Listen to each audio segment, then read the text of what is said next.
আউযু বিল্লাহি মিনাশ শাইতানির রাজিম বিসমিল্লাহির রহমানির রহিম রব্বি আউযু বিকা মিন হামাযাতিশ শায়াতিন ওয়া আউযু বিকা রব্বি আইয়াহদুরুন। পরম করুণাময় দয়ালু আল্লাহর পরিচয় শুরু করছি।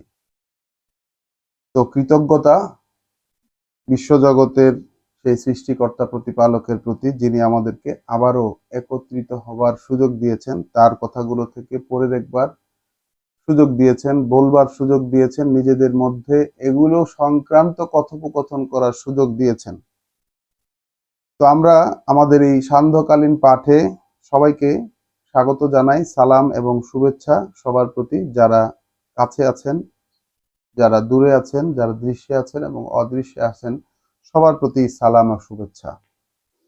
আমরা আমাদের সান্ধ্যকালীন পাঠটিকে বলছিলাম অনুসন্ধানী পাঠ, কারণ আমরা একটি শব্দকে ঘিরে অনুসন্ধান করে দেখছিলাম আল্লাহর এই কিতাব কুরআনুল কারীম থেকে, যে শব্দটি হচ্ছে যে ঈমান।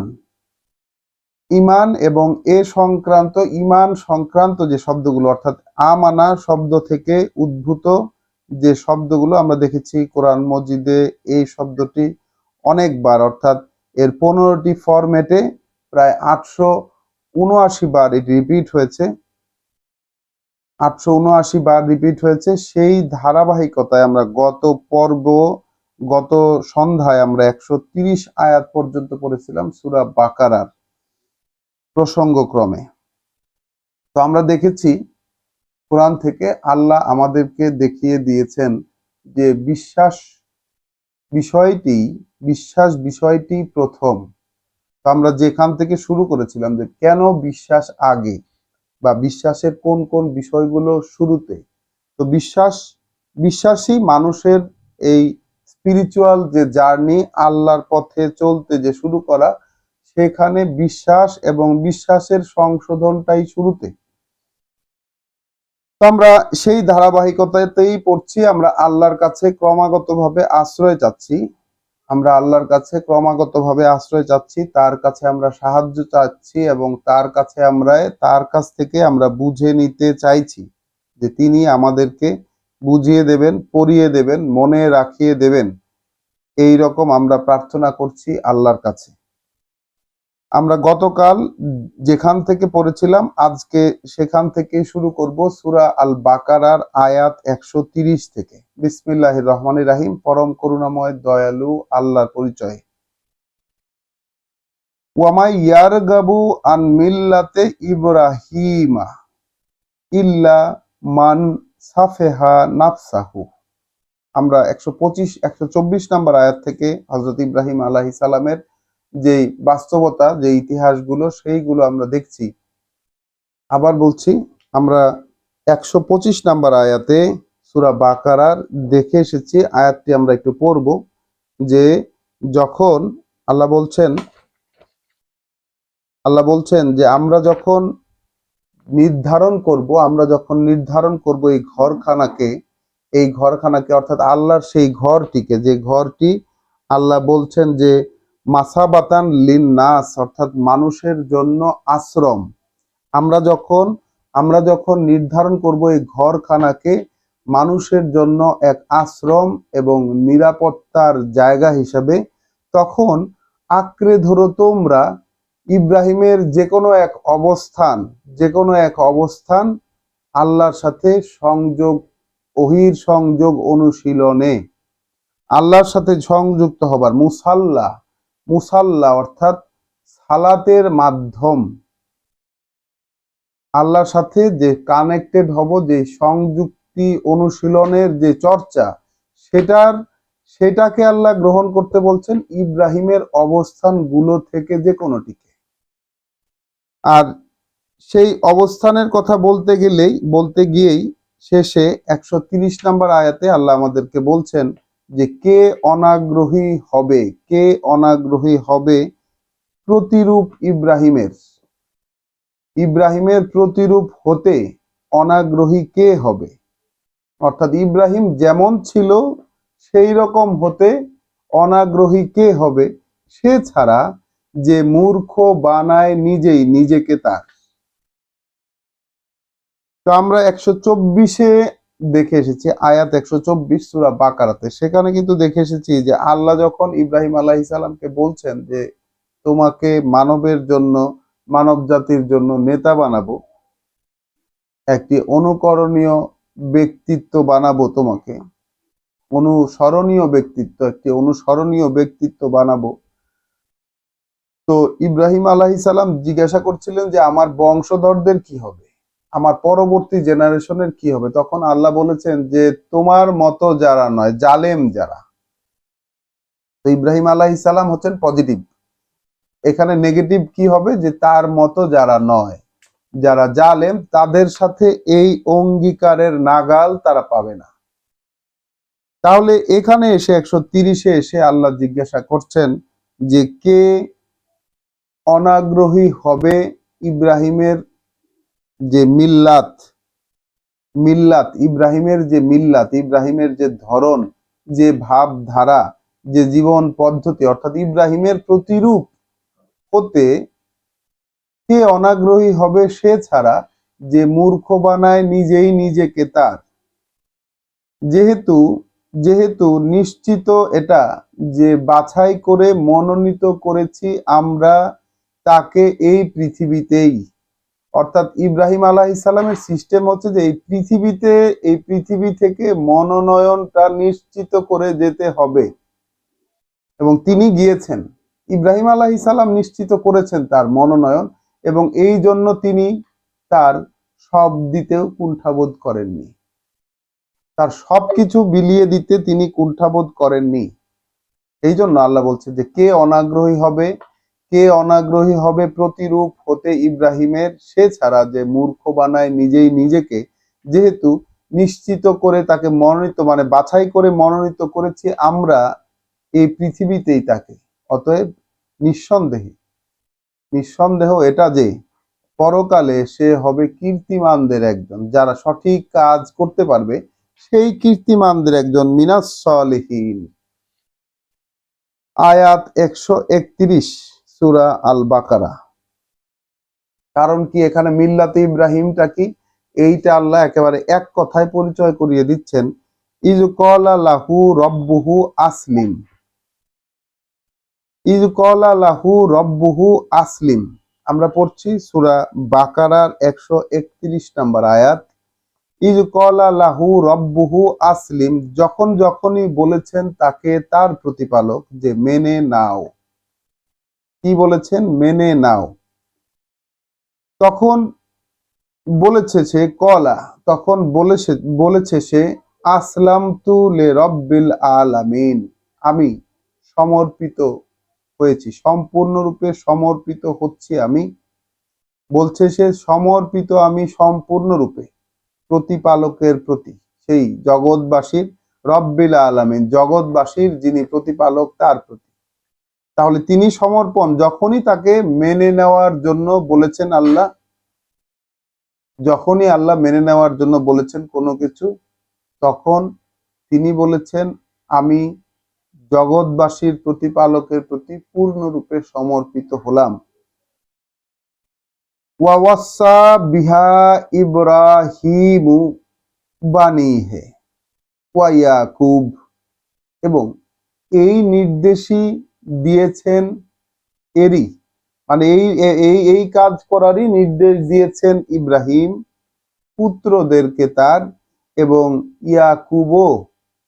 ইয়াকুবও একই নির্দেশ দিয়েছে। অর্থাৎ নির্দেশটা কি? নির্দেশটা হলো আল্লাহর আদেশ পাওয়া এবং সেটাকে মেনে নেওয়া। নির্দেশটা কি আসলে? কারণ আল্লাহ তাকে যখন বলেছেন যে সমর্পিত হও, মেনে নাও, তখন তিনি বলেছেন যে আমি সৃষ্টিকর্তা প্রতিপালক, এই বিশ্বজগতের যিনি সৃষ্টিকর্তা প্রতিপালক, তার আদেশের প্রতি পূর্ণরূপে সমর্পিত হয়ে গেলাম, সম্পূর্ণটা আমি মেনে নিলাম কোনো প্রশ্ন ছাড়া। তো এই তো হযরত ইব্রাহিমের মিল্লাত, তার প্রতিরূপ হওয়ার ব্যাপারটা তো এইখানেই।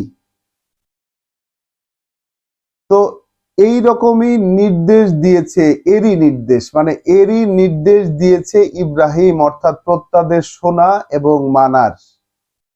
তার পুত্রদেরকে। এইরকমই নির্দেশ দিয়েছে ইব্রাহিম তার পুত্রদেরকে, আর নির্দেশ দিয়েছে ইয়াকুবও, ইয়া বানিয়া, হে আমার পুত্ররা, ইন্নাল্লাহা ইস্তাফা লাকুমুদ্দিন, কার্যত আল্লাহ নির্বাচন করেছেন তোমাদের জন্য এই জীবন নীতি। আল্লাহ নির্বাচন করেছেন তোমাদের জন্য এই জীবন নীতি। ফালা তামুতুন্না ইল্লা ওয়া আনতুম মুসলিমুন, অতএব কিছুতেই মরবে না তোমরা, অতএব কিছুতেই মরবে না তোমরা এই অবস্থান না করে, যখন তোমরা সমর্পিত সম্পূর্ণ তার প্রতি।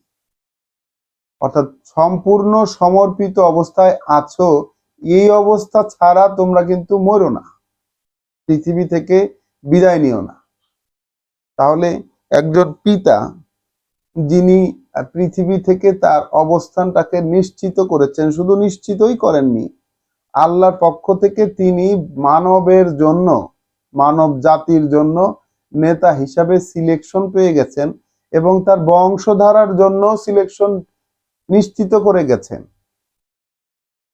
এমনই একজন ব্যক্তি সম্পর্কে আল্লাহ বলছেন আমাদেরকে, আল্লাহ আমাদেরকে জানাচ্ছেন এবং আমরা জানতে পারছি, যেই ব্যক্তি সম্পর্কে আল্লাহ বলেছেন যে তাকে মানব জাতির নেতা বানানোর অফার দিয়েছেন আল্লাহ তাকে। এবং শুধু তাই নয়, আল্লাহ বলেছেন যে মানুষদের মধ্যে কে ইব্রাহিমের জীবনাদর্শকে কপি করতে, এই ইব্রাহিমের জীবনাদর্শ থেকে কে আসলে এই যে মুখ ফিরিয়ে রাখবে, অনাগ্রহী কে হবে? হবে তো সেই যে নিজেই নিজেকে বোকা বানাবে।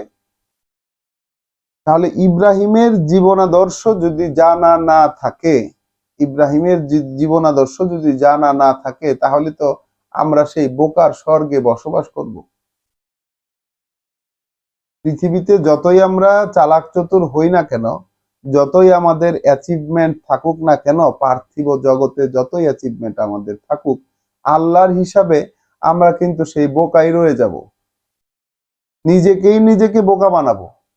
কারণ যেহেতু ইব্রাহিমের আদর্শ, ইব্রাহিমের মিল্লাত সম্পর্কে আমার জানা নাই, আর অনুসরণ বা প্রতিরূপ হওয়ার চেষ্টা করা সেটা তো বহু দূরের ব্যাপার, যদি আমি নাই জানি।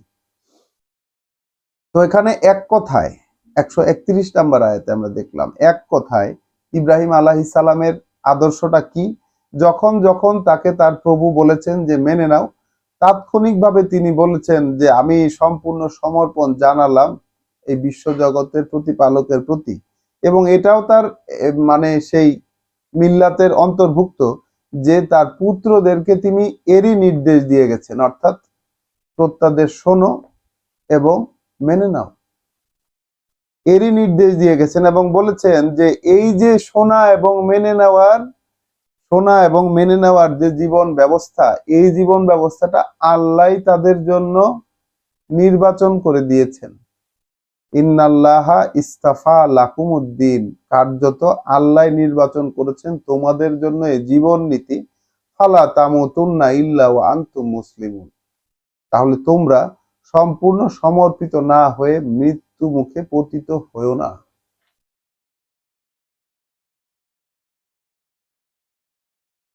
তো এই কথাগুলো শুনলেও আমাদের কেমন লাগে, তাই না?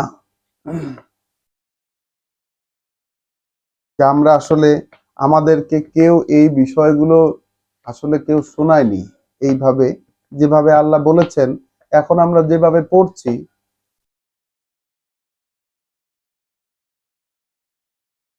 আয়াত 133, আম কুনতুম শুহাদা, নাকি ছিলে তোমরা সবাই উপস্থিত, অর্থাৎ যাদের সাথে কথাগুলো বলা হচ্ছে কিতাবের দাবিদার, অর্থাৎ সেই বনি ইসরায়েলদের সামনে কিন্তু রাসূল উপস্থাপন করছেন। আমরা ভুলে যাব না, আমরা 123 আয়াত পর্যন্ত আমরা বনি ইসরায়েলের প্রসঙ্গ পড়ে এসেছি এবং তাদের প্রসঙ্গেই কিন্তু কথা এগোচ্ছে যে তোমরা কি ছিলে উপস্থিত রাসূল বলছেন যে তোমরা তো ছিলে না উপস্থিত, হে মানে কিতাবের দাবিদারদেরকে বলছেন যে তোমরা তো ছিলে না উপস্থিত, ইজ হাদারা ইয়াকুব আল মাউতা, যখন ঘনিয়ে এসেছিল ইয়াকুবের মৃত্যু, যখন ঘনিয়ে এসেছিল ইয়াকুবের মৃত্যু, ইজ কলা লেবানিহে, যখন বলল সে তার পুত্রদেরকে, মা তাবুদুনা মিন বাদ, কার গোলামি করবে তোমরা। সে যখন মৃত্যুটা ঘনিয়ে এলো ইয়াকুবের, তখন সে তার পুত্রদেরকে বলছে কার গোলামি করবে তোমরা আমার পরে। কলু, তারা বলেছিল, না বুদু ইলাহাকা, তারা বলেছিল আমরা গোলামি করব তোমার যিনি মান্য তার, তুমি যাকে মানো, আপনি যাকে মানেন, যদি পিতাকে আপনি বলি বা এখানে তুমি বলি, তোমার যিনি মান্য তার, ওয়া ইলাহা ওয়া ইলাহা আবাইকা ইব্রাহিমা ওয়া ইসমাইলা ওয়া ইসহাকা ইলাহা ওয়াহিদা, যেহেতু যেহেতু মান্য তিনি, তোমার পূর্বপুরুষ ইব্রাহিম, ইসমাইল আর ইসহাকের মান্য তো একজনই, ইলাহুন ইলাহান ওয়াহেদা, মান্য তো একজনই, ওয়ানাহনু লাহু মুসলিমুন, অতএব আমরা তার প্রতি সমর্পিত। তো সকল পুত্ররা, ইয়াকুব আলাইহিস সালামের সকল পুত্ররা এই শপথ তার সাথে পড়েছিল। তো পিতা মৃত্যু মুখে, মৃত্যু ঘনিয়ে এসেছে পিতা ইয়াকুবের, তার পুত্রদেরকে তিনি শপথ পড়াচ্ছেন যে আমার পরে কার আদেশ মেনে চলবে, আমি যখন থাকবো না, আমি তো চলে যাচ্ছি, আমার পরে কার আদেশ মেনে চলবে। তো পুত্ররা বলেছিল যে মানব তো আপনার যিনি মান্য তাকে, যাকে আপনি মানেন তাকে, যেমন তিনি তো মান্য ছিলেন আমাদের আদি মানে আমাদের মানে পূর্বপুরুষ ইব্রাহিমের, ইসমাইলের, ইসহাকের, মান্য তো একজনই, আর তার প্রতি আমরা কিন্তু সমর্পিত। তিলকা উম্মাতুন কদ খালাত, তিলকা উম্মাতুন কদ খালাত, ওটাই একটা জাতি, অর্থাৎ ইব্রাহিম আলাইহিস সালাম, ইসমাইল আলাইহিস সালাম, ইসহাক আলাইহিস সালাম, ইয়াকুব আলাইহিস সালাম, তার পুত্রদের কাহিনী বলে আল্লাহ বলছেন ওটাই একটা জাতি ছিল এক সময়, ওটাই একটা জাতি, একটা একটা পথের পথিক যারা ছিল এক সময়।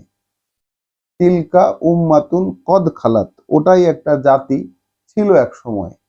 লাহা মা কাসাবাত, তার জন্য তাই যা সে উপার্জন করেছে, সেই জাতির বা সেই পথের পথিকদের জন্য তাই যা সে উপার্জন করেছে। ওয়ালাকুম মা কাসাবতুম, আর তোমাদের জন্যও তাই যা উপার্জন করবে তোমরা। ওয়ালা তুস আলুনা আম্মা কানু ইয়ামালুন, এবং সেক্ষেত্রে অর্থাৎ এই যে ওই জাতি, ওই জাতি তাদের জন্য তাই যা তারা ইনকাম করেছে, যা তারা উপার্জন করেছে, আর তোমাদের জন্য তাই, তোমাদের জন্য তাই যা উপার্জন করবে তোমরা, তোমাদের জন্য তাই যা উপার্জন করবে তোমরা। এক্ষেত্রে এক্ষেত্রে তোমরা সেই সব ব্যাপারে জিজ্ঞাসিত হবে না, তোমাদেরকে জিজ্ঞাসা করা হবে না তারা তখন কি করেছিল সেই ব্যাপারে। অর্থাৎ ইব্রাহিম আলাইহিস সালাম এবং তার পরবর্তী জেনারেশন যাদের কথা আমরা মাত্রই পড়লাম, তারা সেখানে কি কাজকর্ম করেছিল সেই ব্যাপারে তোমাদেরকে কিন্তু জিজ্ঞাসা করা হবে না।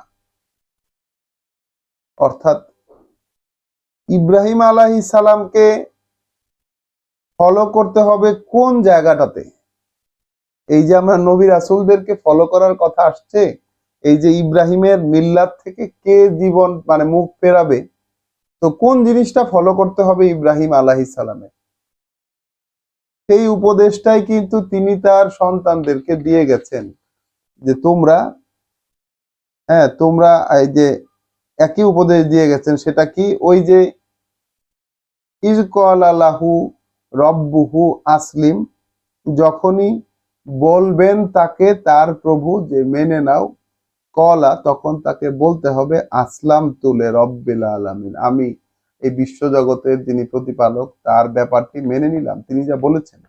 অর্থাৎ প্রত্যাদেশ শোনা এবং মেনে নেওয়া, এই ব্যাপারটি হচ্ছে ইব্রাহিমের মিল্লাত, সকল রাসূলের মিল্লাত।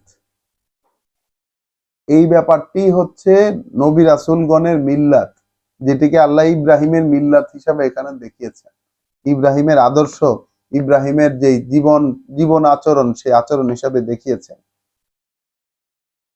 তো আল্লাহ বলছেন ওটাই এক জাতি ছিল এক সময়ে, তার জন্য তাই যা সে উপার্জন করেছে সেই জাতি, আর তোমাদের জন্য তা যা উপার্জন করবে তোমরা, সেখানে জিজ্ঞাসিত হবে না তোমরা সেই ব্যাপারে কি তখন করছিল তারা। অর্থাৎ তারা তখন কি, তাদের সময়কে তারা কি করে এসেছে, এই ব্যাপারে তোমাদেরকে জিজ্ঞাসা করা হবে না।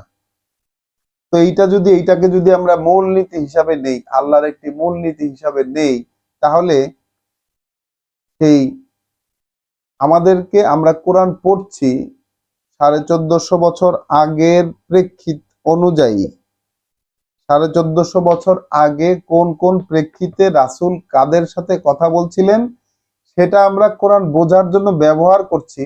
কিন্তু সেই 1450 বছর আগের মানুষেরা কি করেছিল এটা কিন্তু আমাদের জন্য অনুসরণীয় নয়। আল্লাহ কিন্তু তাই বলছেন যে ওরা এক জাতি ছিল এক সময়ে, তাদের জন্য তাই যা তারা উপার্জন করেছে, আর তোমাদের জন্য তাই যা উপার্জন করবে তোমরা। ওরা কি করেছে সে ব্যাপারে তোমাদেরকে জিজ্ঞাসা করা হবে না। এর চেয়ে ক্লিয়ার করে আর কি বলা যায়? এখানে কোন ভেজাল কথাটা আছে, কোন বাকাতেরা কথাটা আছে?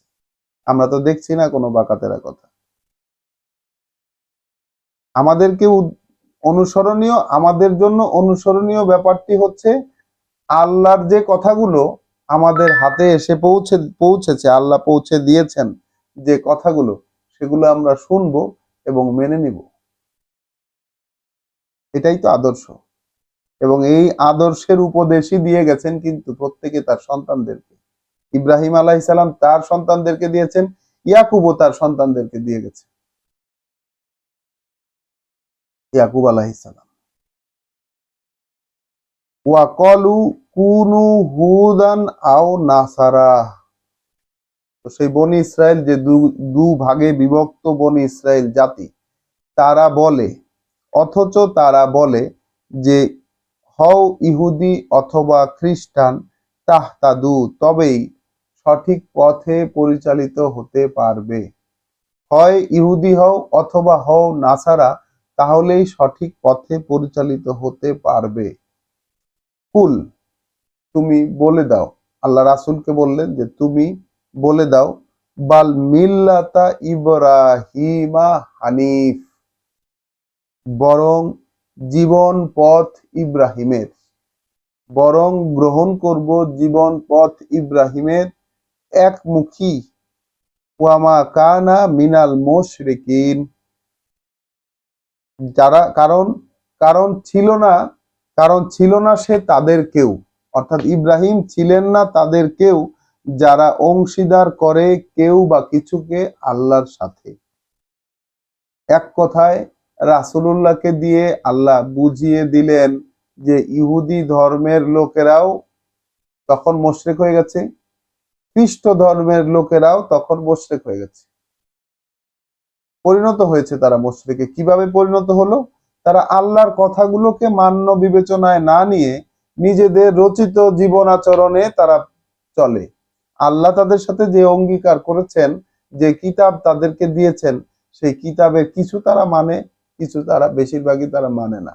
কিছু তাদের দৃশ্যে আছে, অধিকাংশ ক্ষেত্রেই তারা সেটিকে লোপাট করে দিয়ে নিজেদের ইচ্ছা মতো চলার আইন তৈরি করে নিয়েছে। তো 135 নম্বর আয়াতে তারা বলছে যে ইহুদি হও কিংবা খ্রিস্টান, তাহলেই সঠিক পরিচালনায় পরিচালিত হতে পারবে। আজকের দিনে আমরা এখানে থেমে একটু যদি দেখি, আমাদের সময়ের কথা এর সাথে যদি মিলিয়ে দেখি, কারণ কোরআন তো আসলে মিলিয়ে দেখার জিনিস, আল্লাহর আদেশও তাই মিলিয়ে মিলিয়ে দেখার জন্য। তো আমরা যদি মিলিয়ে দেখি, আজকে আমাদের ইসলাম ধর্মের দিকে যদি দেখি, তাহলে ইসলাম ধর্ম এরকম বহু ভাগে বিভক্ত। প্রধান দুটি ভাগ হচ্ছে সুন্নি এবং শিয়া। সুন্নির মধ্যে আরো অসংখ্য ভাগ রয়েছে, শিয়ার মধ্যেও ভাগ রয়েছে। তো প্রত্যেক ভাগই তাদের নিজেদের দিকে ডাকে। তাবলিগ জামাতেরা তাবলিগ জামাতের দিকে ডাকে, আহলে হাদিসেরা আহলে হাদিসের দিকে ডাকে, মাযহাবী লোকেরা মাযহাবের দিকে ডাকে, শিয়ারা শিয়াদের দিকে ডাকে। আহলে সুন্নতল জামাতের মতভেদ মানে কি বলে মতাদর্শের দিকে ডাকে, এবং তারা বলে যে এই পথে আসো তাহলে পথ পাবে। এখানে আল্লাহ বললেন কি, সেই ধর্ম নয়, ওই যে ইহুদি ধর্ম এবং খ্রিস্ট ধর্ম, এটা নয়, বরঞ্চ ইব্রাহিমের যে পথ, ইব্রাহিমের যে জীবন আদর্শ, সেইটা। তো ইব্রাহিমের জীবন আদর্শকে আমরা কি পেলাম? যখন যখন আল্লাহ তাকে বলেছেন মেনে নাও, তখন তখন তিনি বলেছেন যে আমি সমর্পিত হয়ে গেলাম এই বিশ্ব জগতের প্রতিপালকের প্রতি। এটাই হচ্ছে ইব্রাহিম আলাইহিস সালামের প্রকৃত আদর্শ। মিল্লাতে ইব্রাহিম হানিফ, একমুখী, অর্থাৎ ডানে বামে সামনে পিছনে কোনো দিকে না। পথ হলো আল্লাহর কথা শুনবো এবং মেনে নিব, এটাই একমুখী পথ। তিনি অংশীদার সাব্যস্তকারীদের মধ্যে অন্তর্ভুক্ত ছিলেন না। কুলু, এখন আল্লাহ পড়াচ্ছেন বিশ্বাসের শপথ বাক্য। আল্লাহ নিজেই আমাদের জন্য দিয়ে দিয়েছেন 136 নম্বর আয়াত সূরা আল বাকারা। কুলু আমান্না, তাহলে এই যে ইমান শব্দটি আমরা এখানে পেলাম আমান্না শব্দ হিসাবে 136 নম্বর আয়াতে। কুলু আমান্না, তোমরা বলো সকলে, মানে তোমরা বলো বিশ্বাস এনেছি আমরা। এখানে আমরা পাবো বিশ্বাসের উপকরণগুলো। তোমরা বলো বিশ্বাস এনেছি আমরা, ওয়ামা উনজিলা ইলাইনা, বিশ্বাস এনেছি আমরা আল্লাহতে, আমান্না বিল্লাহে, বিশ্বাস এনেছি আমরা আল্লাহতে, এবং যা অবতীর্ণ করা হয়েছে আমাদের প্রতি। তাহলে কোরআন প্রথমত মোহাম্মদ রাসূলুল্লাহর প্রতি অবতীর্ণ হলেও আল্লাহ বলে দিচ্ছেন আমাদের সবাইকে যে এই কথাটা এইভাবে বলতে, যে যা অবতীর্ণ করা হয়েছে আমাদের প্রতি, ওয়ামা উনজিলা ইলা ইব্রাহিম, এবং যা অবতীর্ণ করা হয়েছে ইব্রাহিমের প্রতি, ওয়া ইসমাইল, এবং ইসমাইলের প্রতি, ওয়া ইসহাক, এবং ইসহাকের প্রতি, ওয়া ইয়াকুব, এবং ইয়াকুবের প্রতি, ওয়াল আসবাত, এবং তার বংশধারায়, ওয়ামা উতিয়া মূসা, এবং যা দেয়া হয়েছে মূসাকে, ওয়া ঈসা, এবং ঈসাকে, ওয়ামা উতিয়া নাবিয়ুনা, এবং যা দেয়া হয়েছিল সর্বকালের বার্তাবাহকদেরকে, সর্বকালের নবীদেরকে, মিন রব্বিহিম, তাদের প্রতিপালকের পক্ষ থেকে। লা নুফাররিকু বাইনা আহাদিন মিনহুম, আর আমরা পার্থক্য করি না তাদের মধ্যকার একজনকেও, তাদের মধ্যকার একজনকেও আমরা কোনো পার্থক্য করি না। এটাই আল্লাহ আমাদেরকে শপথ বাক্য হিসাবে পড়াচ্ছেন, বিশ্বাসের শপথ বাক্য। তো আমাদের ধর্মে বিশ্বাসের শপথ বাক্য তো লা ইলাহা ইল্লাল্লাহ মুহাম্মাদুর রাসূলুল্লাহ। এইখানে আল্লাহ আমাদেরকে এই যে শপথ বাক্য পড়াচ্ছেন, এই শপথ বাক্যের সাথে কিন্তু আমরা বেশিরভাগ মানুষই পরিচিত নই, কারণ এই শপথ বাক্য আমাদেরকে কেউ শোনান না। যে আল্লাহ যেইভাবে পড়তে বলেছেন, একেবারে আল্লাহর আদেশ, কুলু, তোমরা সবাই পড়ো, তোমরা সবাই বলো, পড়ো না, তোমরা সবাই বলো। তাহলে এই যে শপথ বাক্য, একেবারে যেই পথ, যেই কথার মাধ্যমে বিশ্বাসের দরজা দিয়ে ঢুকবো আমরা, সেই শপথ বাক্য আমরা পড়েছি লা ইলাহা ইল্লাল্লাহ মুহাম্মাদুর রাসূল, যেখানে আল্লাহ কোরআনে দেখিয়েছেন লা ইলাহা ইল্লাল্লাহ এই শব্দটিকে, এই বাক্যটিকে আলাদা, যে মান্য কেউ নেই আল্লাহ ছাড়া, এবং মুহাম্মদ আল্লাহর রসুল এইটি আল্লাহ ভিন্ন জায়গায় দেখিয়েছেন, দুটিকে একসাথে কোরআনে কোথাও উল্লেখ করেননি। আর এইখানে যে জিনিসটা আল্লাহ উল্লেখ করেছেন আমাদেরকে বলার জন্য, যে বিশ্বাস বলো তোমরা, বিশ্বাস করে এনেছি আমরা আল্লাহতে, বিশ্বাস এনেছি আমরা আল্লাহতে, এবং যা না অবতীর্ণ করা হয়েছে আমাদের প্রতি। তাহলে এই কোরআন নাজিল হয়েছে মুহাম্মদ রাসূলুল্লাহর উপর, এই কোরআন নাজিল হয়েছে আমাদের প্রতিও, আল্লাহ শিখিয়ে দিচ্ছেন। তো যা অবতীর্ণ করা হয়েছে আমাদের প্রতি, যা অবতীর্ণ করা হয়েছিল ইব্রাহিমের প্রতি, ইসমাইলের প্রতি, ইসহাকের প্রতি, ইয়াকুবের প্রতি এবং তার বংশধারার প্রতি, এবং যা দেয়া হয়েছে মূসাকে, ঈসাকে, এবং যা কিছু দেয়া হয়েছে সকল নবীগণকে তাদের প্রভুর পক্ষ থেকে, লা নুফাররিকু বাইনা আহাদিম মিনহুম, তাদের কারো মধ্যে আমরা কোনো পার্থক্য করি না। আমরা পার্থক্য করি মধ্যে কোনো একজনকেও, তাদের তাদের কোনো একজনের মধ্যে আমরা কোনো পার্থক্য করি না। ওয়ানাহনু লাহু মুসলিমুন, এবং আমরা তার প্রতি সমর্পিত, অর্থাৎ তারা যার প্রতি সমর্পিত ছিলেন, তারা যার কথা শুনেছেন এবং মেনে নিয়েছেন, আমরাও সেই একজনের প্রতি সমর্পণে সমর্পিত। এই তো আমাদের বিশ্বাসের মূল শপথ বাক্য, যে শপথ বাক্যের কোনো আলোচনা, কোনো জিকির, কোনো উল্লেখ আমরা আমাদের ধর্মে পাই না। কারণ এই শপথ বাক্যে মূলত গুরুত্ব দেওয়া হয়েছে আল্লাহর উপর, গুরুত্ব দেওয়া হয়েছে নাজিল করা বিষয়াদির উপর, কারণ এটিই তো বিশ্বাসের মূল ভিত্তি। নাজিল করা বিষয়ে বিশ্বাস না হলে তো বিশ্বাসই হয় না, কোনো কিছুর উপরে তো বিশ্বাস, পরিচয়ই তো জানা যাবে না।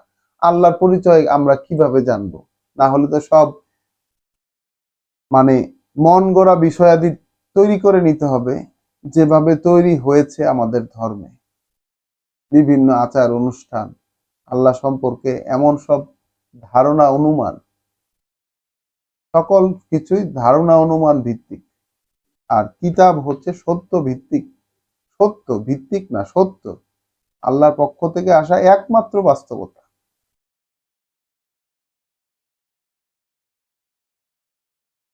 এখন 137 নম্বর আয়াত সূরা আল বাকারায় আল্লাহ বলছেন ফা ইন আমানু, আবার ইমান শব্দটি আসলো, ফা ইন আমানু বেমিসলে মা আমানতুম বিহি, এখন যদি বিশ্বাস আনে তারা যেভাবে সেই বিশ্বাস এনেছো তোমরা, এখন যদি বিশ্বাস আনে তারা যেভাবে সেই বিশ্বাস এনেছো তোমরা, ফাকাদ ইহতাদাউ, যেভাবে বিশ্বাস এনেছো তোমরা এর প্রতি, বিহি তোমরা বিশ্বাস এনেছো এর প্রতি, অর্থাৎ যা কিছু তোমাদের প্রতি নাজিল হয়েছে, যা কিছু তোমাদের প্রতি নাজিল হচ্ছে, এটার প্রতি তোমরা যেভাবে বিশ্বাস এনেছো, ওরাও যদি এইভাবে বিশ্বাস আনে এর প্রতি, তাহলে নিশ্চিত যে সঠিক পথে তারা পরিচালিত হতে পারবে, তারা পরিচালিত হবে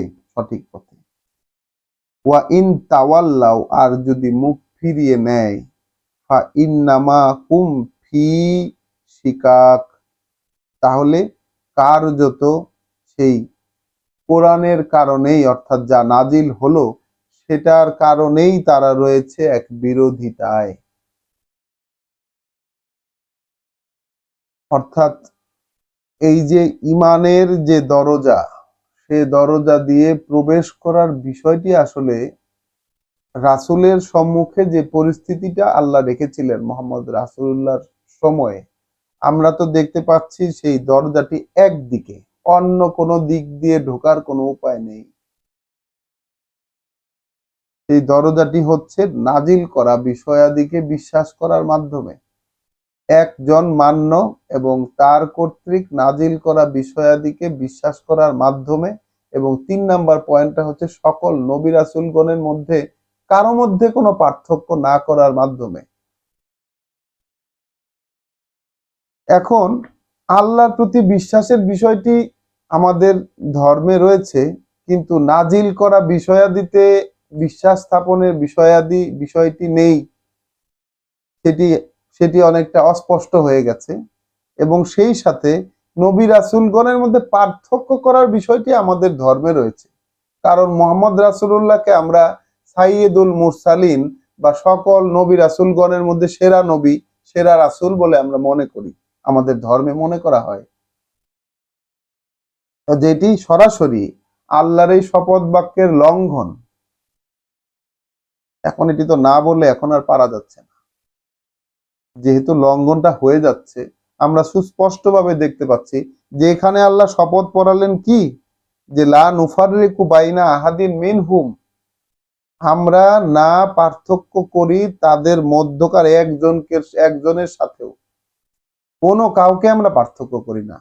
অর্থাৎ এই যে ইব্রাহিম, ইসমাইল, ইসহাক, ইয়াকুব এবং তার বংশধারা, মূসা, ঈসা এবং সকল নবীগণ, এবং তার পরবর্তীতে মুহাম্মদ রাসূলুল্লাহর মুখ দিয়ে তো এই কথাগুলো।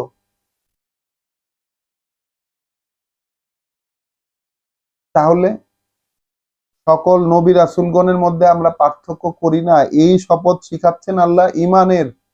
আমরা বিশ্বাস সম্পর্কে পড়তে গিয়ে আমরা কি দেখছি তাহলে? যেখানে আমাদের ধর্মের ভিত্তি রয়েছে যে মুহাম্মদ রাসূলুল্লাহ সর্বশ্রেষ্ঠ রাসূল, যাকে না বানাইলে আল্লাহ কিছুই বানাইতেন না। তাহলে আল্লাহর কথার লঙ্ঘন আমরা দেখতে পাচ্ছি, আল্লাহ যে শপথ করিয়েছেন সেই শপথের লঙ্ঘন দেখতে পাচ্ছি। এবং আল্লাহ শুধু তাই বলে ক্ষান্ত হননি, বলেছেন ঠিক এইভাবে যেভাবে তোমরা শপথ করে বিশ্বাস করলে, ঠিক এইভাবে তারা যদি বিশ্বাস করে তাহলে পথ পাবে। সেটা শুধু, সেটা তখনকার ইহুদি এবং নাসারাদেরকে বলেছেন, শুধু কি তাই, আমাদেরকেও তো বলছেন যে অর্থাৎ বিশ্বাসের দরজা এই একটাই, এই দিক দিয়ে যদি ঢোকো তাহলে সামনে পথ সঠিক পাবে। আর যদি মুখ ফিরিয়ে নাও তাহলে জেনে রাখো এই কোরআনের কথাগুলো, এই নাজিল হওয়া বিষয়টাই তাদের বিরোধিতার তাদেরকে নিয়ে গেছে এক বিরোধিতায়, তাদেরকে ফেলেছে এক বিরোধিতায়। হাসা ইয়াকফিকাহুমুল্লাহ, সেক্ষেত্রে যথেষ্ট তোমার মোকাবেলায় ওদের আল্লাহ, অর্থাৎ আল্লাহ যথেষ্ট। সেক্ষেত্রে আল্লাহ যথেষ্ট তোমার জন্য, আল্লাহ যথেষ্ট তোমার জন্য ওদের মোকাবেলা করতে। আর তোমার সাথে ওদের এই যে মোকাবেলা হচ্ছে বিশ্বাস সংক্রান্ত, সেই মোকাবেলায় আল্লাহ যথেষ্ট। কত বড় একটা পাওয়ার দিলেন আল্লাহ রাসূলকে এবং আমাদেরকেও,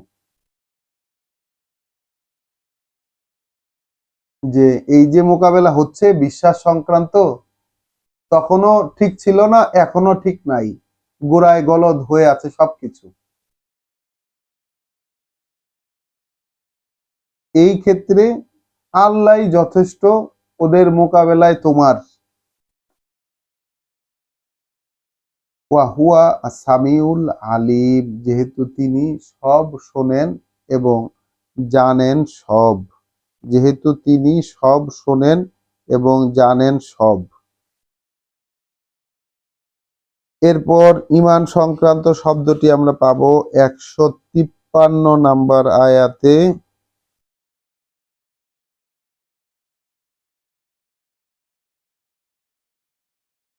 আমরা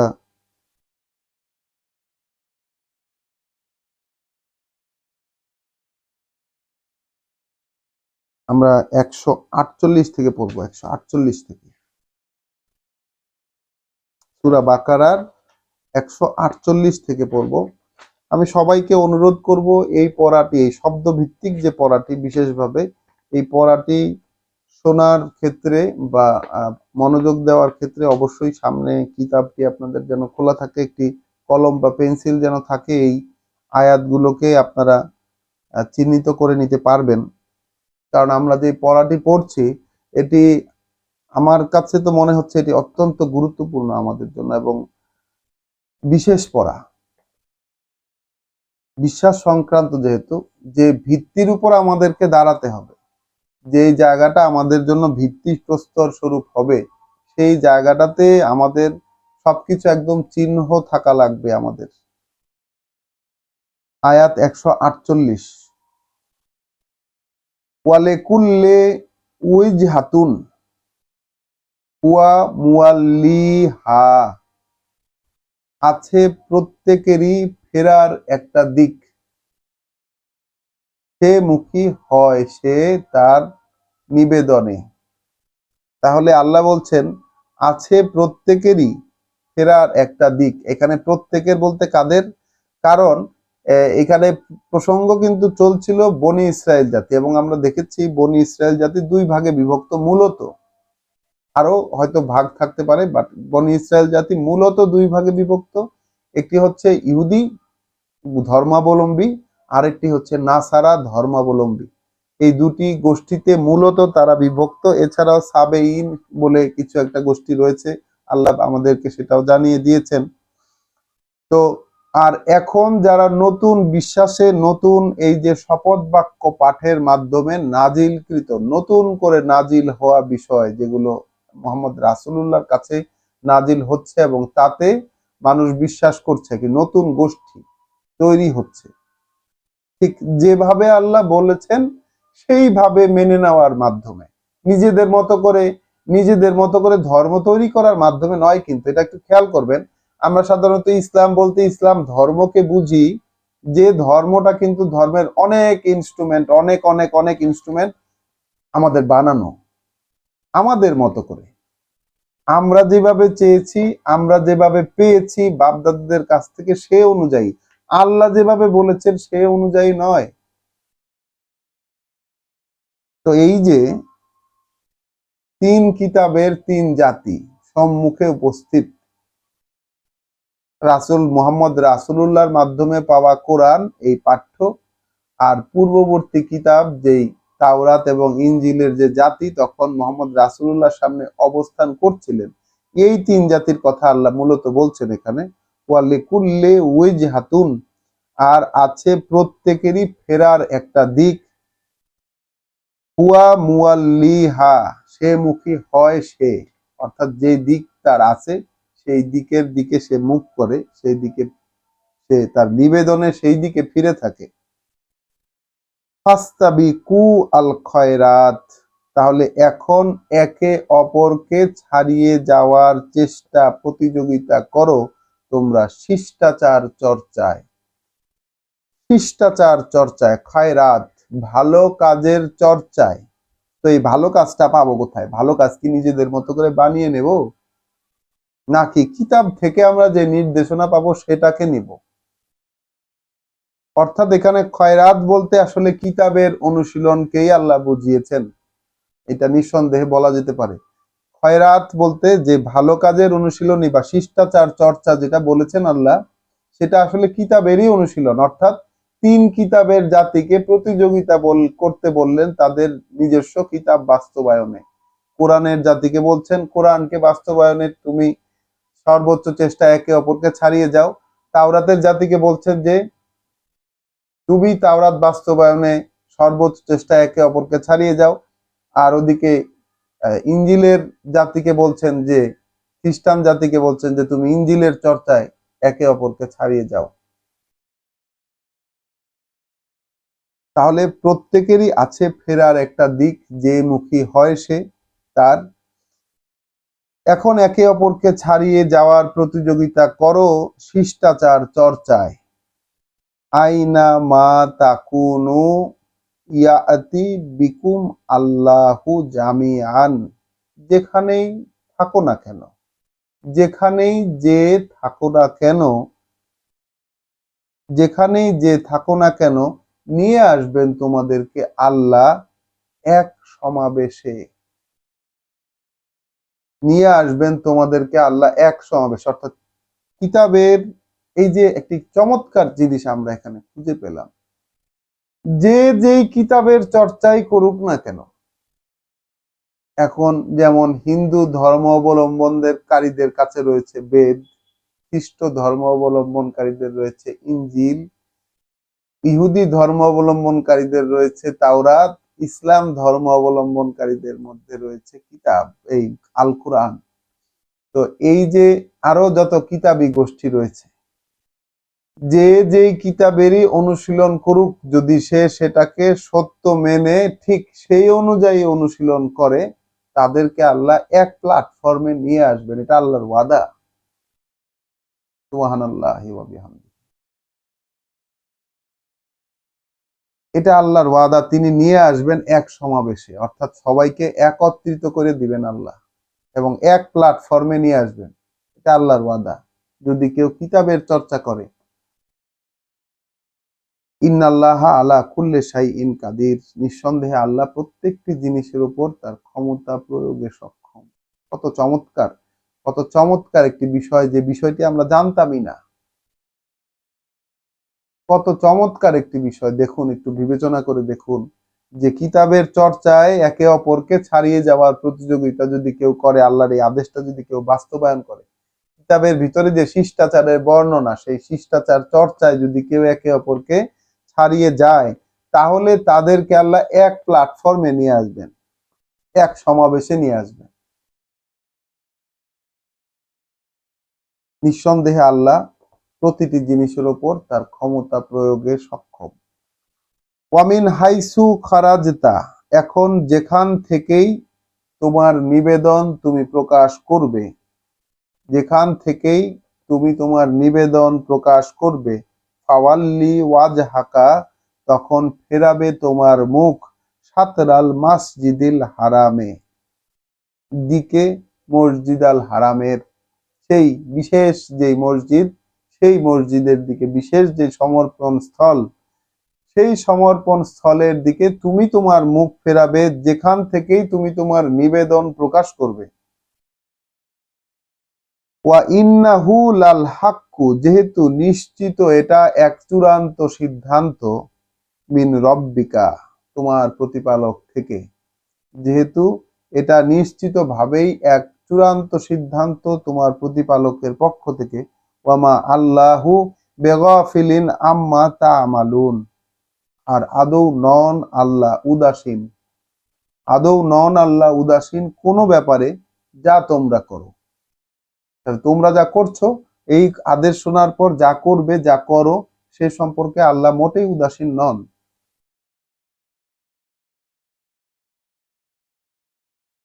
ওয়ামিন হাইসু, এখানে প্রসঙ্গত উল্লেখ্য যে এইখান থেকে ধর্ম আমাদের গ্রহণ করেছে এই ব্যাপারটা, যে আমরা মসজিদুল হারামের দিকে মুখ ফিরিয়ে নামাজ পড়ব। তো এখানে এই সংক্রান্ত কোনো বিষয় কিন্তু নেই, আমরা একদম শব্দে শব্দে পড়লাম। ওয়ামিন হাইসু খারাজতা, যেখান থেকেই তুমি তোমার মানে নিবেদনের প্রকাশ করো, যা কিছু বের হোক তোমার থেকে, যা কিছুই বের হবে, তুমি ফিরিয়ে রাখবে তোমার মুখ সেই বিশেষ সমর্পণ স্থল মসজিদ আল হারামের দিকে। তাহলে এইটা কি পশ্চিম দিকে ফিরে নামাজ পড়ার কথা উল্লেখ করেছেন আল্লাহ কোথাও, বা কাবার দিকে ফিরে মুখ ফিরিয়ে নামাজ পড়ার কথা আল্লাহ উল্লেখ করেছেন কিনা এখানে আমার সেটা জানা নেই, কারণ আরবি ওয়ার্ড গুলোতে এই সংক্রান্ত সরাসরি কোনো নির্দেশনা তো নেই। আর যেহেতু এটাই চূড়ান্ত সিদ্ধান্ত তোমার প্রতিপালকের পক্ষ থেকে, আর আল্লাহ আদৌ উদাসীন নন সে ব্যাপারে যা তোমরা করছো বা করবে। ওয়ামিন হাইসু খারাজতা, অতএব যেখান থেকেই তোমার নিবেদনকে তুমি প্রকাশ করবে, ফাওয়াল্লি ওয়াজহাকা সাতরাল মাসজিদিল হারাম, তখন ফেরাবে তোমার মুখ যেদিকে মসজিদুল হারামের। ওয়াহাইসু মা কুনতুম, আর যেখানে যে থাকো তোমরা, এখন সকলকে উদ্দেশ্য করে বলছেন, যেখানে যে থাকো তোমরা, ফাওয়াল্লু উজুহাকুম সাতরাহু, ফেরাবে তোমাদের মুখগুলো তার দিকেই, অর্থাৎ সেই মসজিদুল হারাম, বা এই যে সেই ভাবধারাকে ক্যারি করা, মসজিদুল হারামের দিকে মুখ ফিরিয়ে রাখো তোমরা, যেখানেই তোমরা থাকো, যে অবস্থাতেই থাকো, যে প্রকাশই তোমরা করো।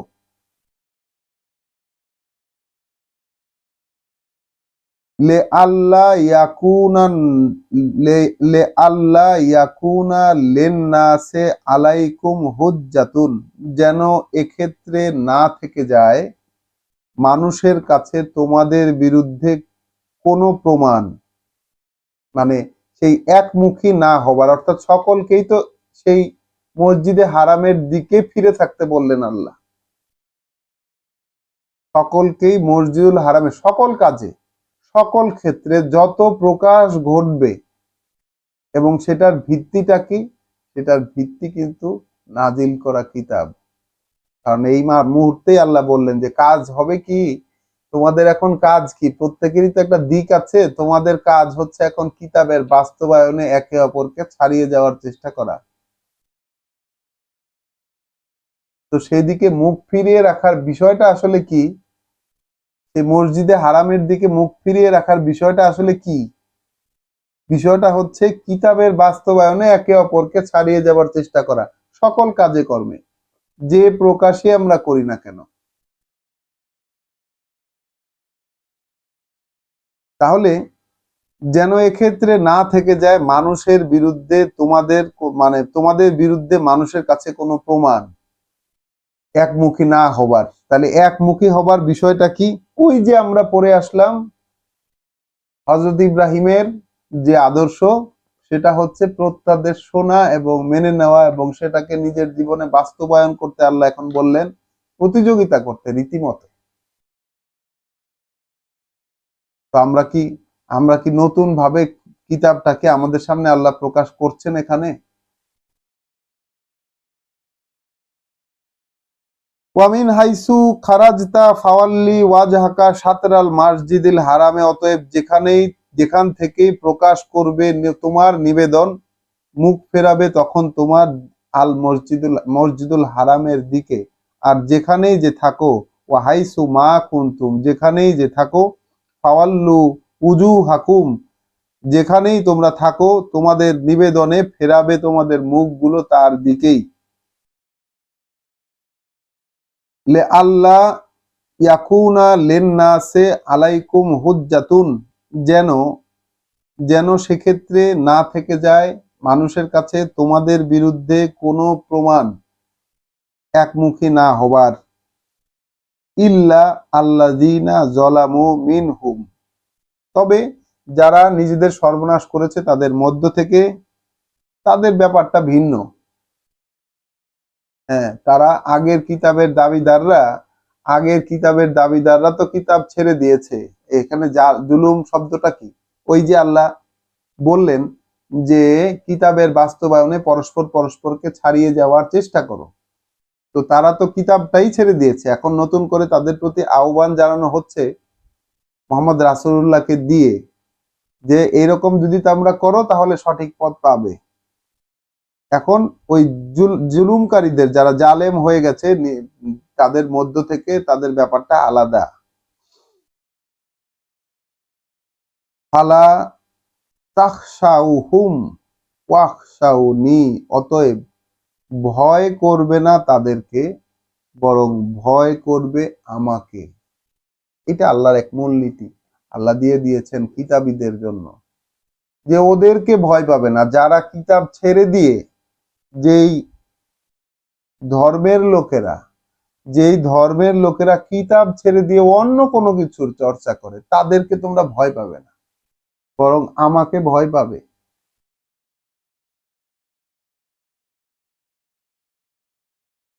ওয়ালে উতিম্মা নিয়ামাতি আলাইকুম ওয়া লাআল্লাকুম তাহতাদুন, যেন পূর্ণ করে দিতে পারি, যেন পূর্ণ করে দিতে পারি আমার করুণা তোমাদের উপর, পূর্ণ করে দিতে পারি আমার করুণা তোমাদের উপর, এবং যেন হতে পারো তোমরাই তোমাদের পরিচালক, তোমরাই তোমাদেরকে চালিয়ে নিয়ে যেতে পারো। এখন মানে করুণা পূর্ণ করে দেবার বিষয়টা কি?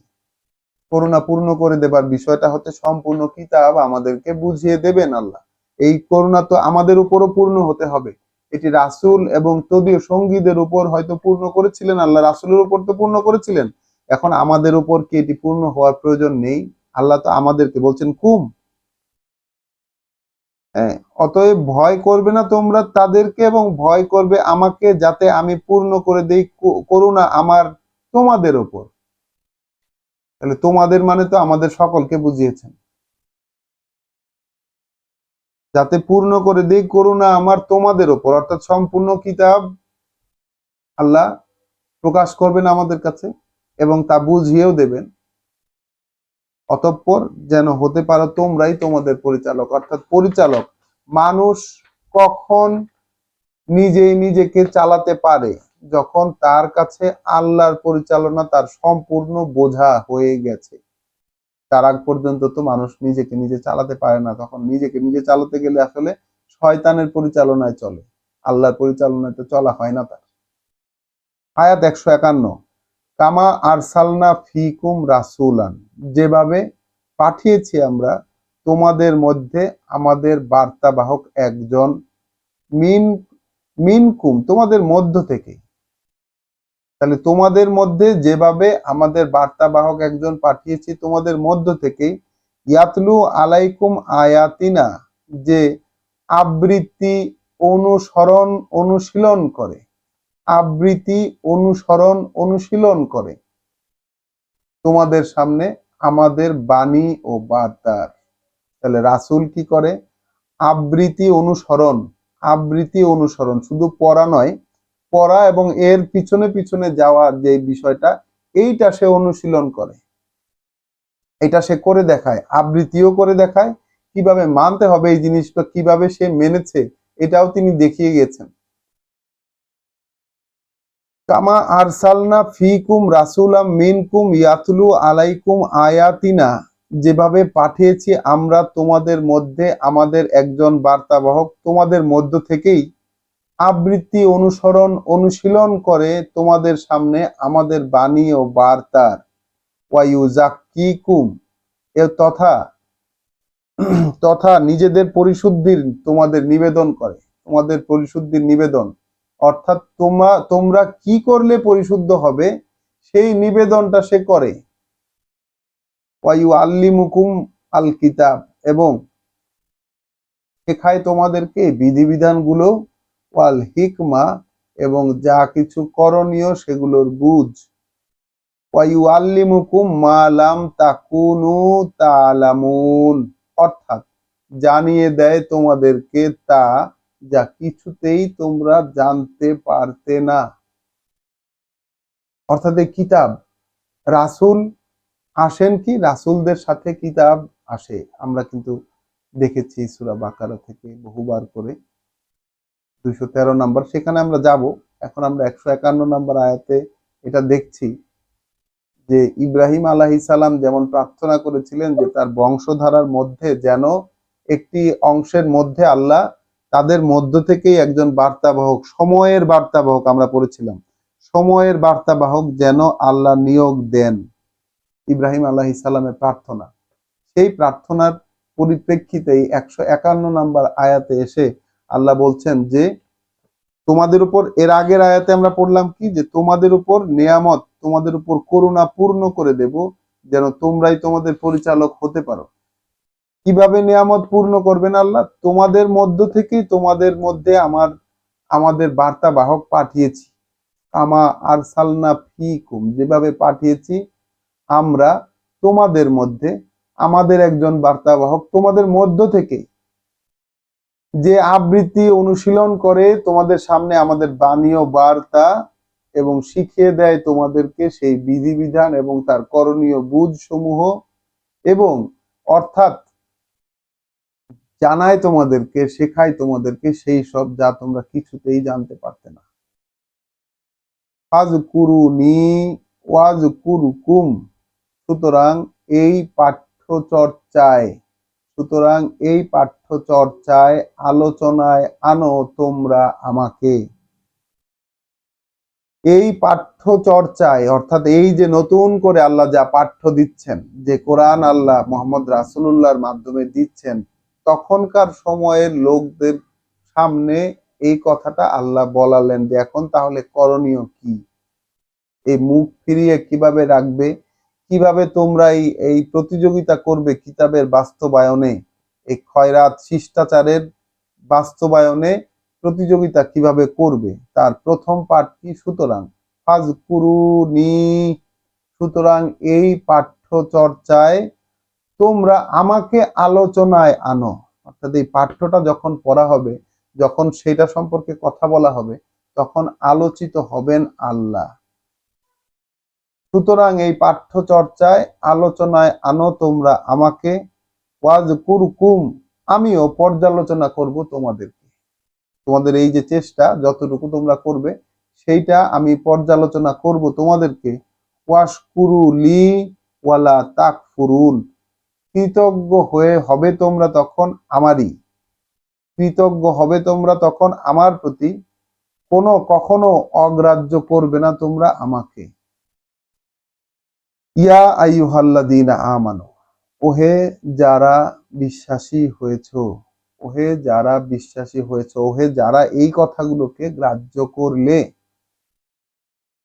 ইস্তাইনু বিস-সবরে ওয়াস-সালাত, এখানে এই এত কিছুর পরে, এতগুলো শপথ পাঠ করানোর পরে, এত কিছু দিক নির্দেশনা দেওয়ার পরে প্রথমে আল্লাহ কোরআনের এই জায়গায় এই আহ্বান করেছেন এই নামে, যে যারা বিশ্বাস করেছো, যারা এইগুলোকে বিশ্বাস করে। অর্থাৎ এতক্ষণ আমরা এই যে এতদিন ধরে বিশ্বাস শব্দটিকে দেখছি, এখানে যা যা বিশ্বাসের উপাদান আমরা পেয়েছি, এগুলোকে যারা গ্রাহ্য করবে, যারা করেছে, তাদেরকে আল্লাহ সম্বোধন করছেন যে ওহে যারা বিশ্বাসী হয়েছো, ইস্তাইনু বিস-সবরে ওয়াস-সালাত, সাহায্য প্রার্থনা করো তোমরা অবস্থানে অবিচল থাকতে পারার। অর্থাৎ এই যে বিষয়গুলোকে গ্রাহ্য করলে যে অবস্থানগুলোকে এখন দেখছো, এই অবস্থানে অবিচল থাকতে পারার জন্য সাহায্য চাও, এই অবস্থানে অবিচল থাকার জন্য সাহায্য চাও, এবং সাহায্য চাও যে এই যে ওহী হলো তোমাদের উপর, এই যে প্রত্যাদেশ হলো, এই প্রত্যাদেশের সংযোগ যেন তোমরা অনুধাবন করতে পারো, এটা যেন বুঝতে পারো, এই সংযোগটা যেন নিতে পারো নিজের মধ্যে, এই জন্য সাহায্য চাও। ইন্নাল্লাহা মা'আস সাবিরিন, নিশ্চয়ই আল্লাহ আছেন কার্যত তাদের সাথেই, কার্যত আল্লাহ আছেন তাদেরই সাথে যারা তাদের নিজেদের অবস্থানে অবিচল থাকে। এই যে আমরা বিশ্বাসের যেসব কথা, বিশ্বাসের যেসব পয়েন্ট আমরা দেখতে পাচ্ছি কোরআনে ধারাবাহিকভাবে এই পড়ার মাধ্যমে, এমন এমন জিনিস আমরা আবিষ্কার করছি যে বিষয়গুলো আমাদের কাছে অজানা ছিল এতদিন পর্যন্ত। আমরা পড়েছি বিশ্বাসের বিষয়টি, বা সূরা বাকারা থেকে আমরা তো ধারাবাহিকভাবে পড়ে যাচ্ছি প্রতিনিয়ত। শব্দভিত্তিক এই যে পড়া, সেই পড়ার মাধ্যমে আল্লাহ যেন এই বিশ্বাসের সাবজেক্টটিকে আবারও নতুন করে আমাদের সামনে, অনেক ইন্টারেস্টিং করে আমাদের সামনে আল্লাহই উপস্থাপন করছেন। তো আল্লাহর কাছে আমরা প্রার্থনা করি সেই সাবজেক্টগুলোকে, আমরা এই শব্দগুলোকে যেন যথাযথভাবে পাঠ করতে পারি এবং অনুসরণ করতে পারি, এবং যা কিছুই আমরা এখানে শুনছি তাই যেন আমরা মেনে নিতে পারি। রব্বানা আমান্না বিমা আনজালতা ওয়াত্তাবানা রাসূল ফাকতুবনা মা শাহিদিন। আসসালামু আলাইকুম ওয়া রাহমাতুল্লাহ।